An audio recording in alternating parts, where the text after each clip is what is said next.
Durant son règne, Stanislas, dernier duc de Lorraine, a élu domicile dans une multitude de résidences. Le château de Commercy est de celle-ci entre 1744 et 1766.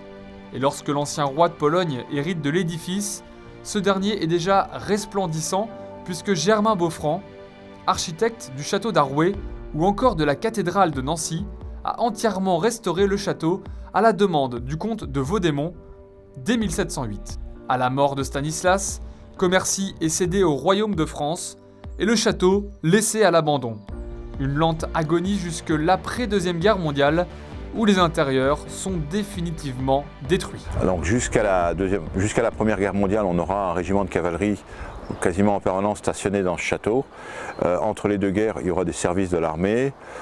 Pendant l'occupation, ce sont des services allemands qui sont dans le château. Et le jour de la libération, le dernier camion allemand n'est pas parti assez vite. Il a rencontré un char américain qui a tiré dessus. Le camion a explosé et a mis le feu au château.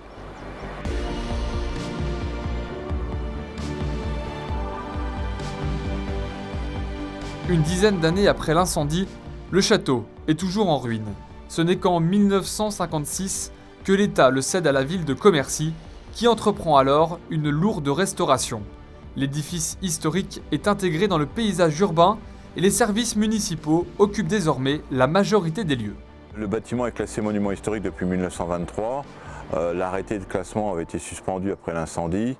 Ils ont refait un nouvel arrêté de classement en ne classant que les façades sur la cour et la façade arrière, là où on se trouve, ainsi que le fer à cheval, mais tout le reste n'a pas été classé. Ce qui fait que sur l'arrière des ailes, ça a permis d'aménager le commissariat de police, la poste.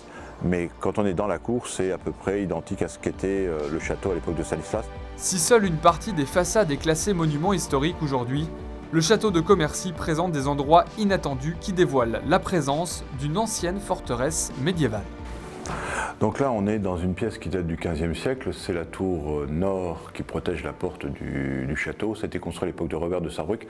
Et par exemple, là-haut, on voit le lion des Sarrebruck. C'est une pièce qui sert à la fois au logement des soldats qui sont affectés à la protection de la porte, et puis c'est un logement, proprement dit, puisqu'on a une cheminée ici qui sert à chauffer la pièce. On a soigné le décor, on voit les arcs ici qui se recoupent de façon très curieuse.